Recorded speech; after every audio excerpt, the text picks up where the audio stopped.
Welcome back to solving trigonometric equations. So lesson 4, we are looking at solving equations of the form a sine x plus b cos x equals c.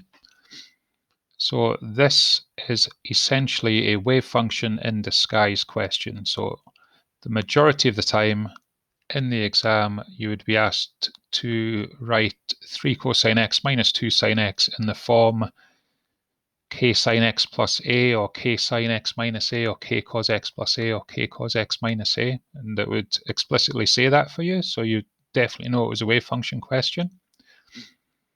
If it is towards the end of the paper, and this would be termed a level A or B question rather than a level C question, which the wave function normally is, it basically doesn't tell you to use the wave function. So the challenge in this is to know to use the wave function. Now, if you're aware of that, then it is essentially 6 marks at level A or grade A, or 6 A standard marks for essentially what you just do for a C grade question. So the skill is spotting it. Okay, and that just comes with doing lots of practice, and you just kind of know when you see it. So let's have a go at solving it. So we write this. We're not told which one to use, so the marking instructions will have answers for all 4 versions. So I'm just going to choose to use k cos x plus a. We could have used any of the 4 guys. Like I say, the marking instructions will have answers for all 4. So we expand this, cos minus sine, multiply through by k. So 3 cos x minus 2 sine x equals k cos x cos a minus k sine x sine a. Remember, that has to be written out explicitly. You need to have your k's in front of both of these terms.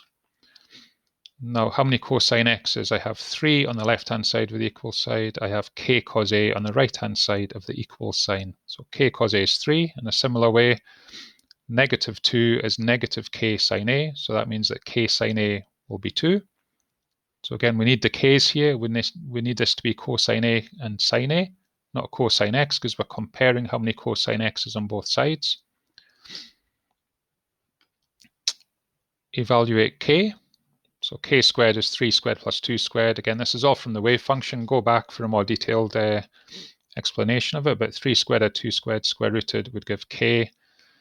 To find a, we'll do tan a is k sine a over k cos a, which is 2/3. It's positive, and it's tan, so it's either going to be the first and the third quadrant. But we do know k sine a is positive, so it's either first or second.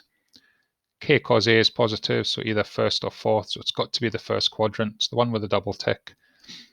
So inverse tan of 2/3 is 33.7 degrees. So 3 cos x minus 2 sine x is exactly the same as root 13 cosine of x plus 33.7 degrees. Now, we can use that to solve 3 cos x minus 2 sine x equals 1.3. So I'm just going to replace this with the wave function. And then from here, divide through by root 13. And I've essentially got cos of bracket equals 1.3 over root 13. So positive value for cosine. Find the inverse cosine of 1.3 over root 13. Look in the first and the fourth quadrants as we have a positive value. So we'll have 68.9 or 360 minus 68.9. And then subtract 33.7 from both solutions, as we have x plus 33.7 and not x.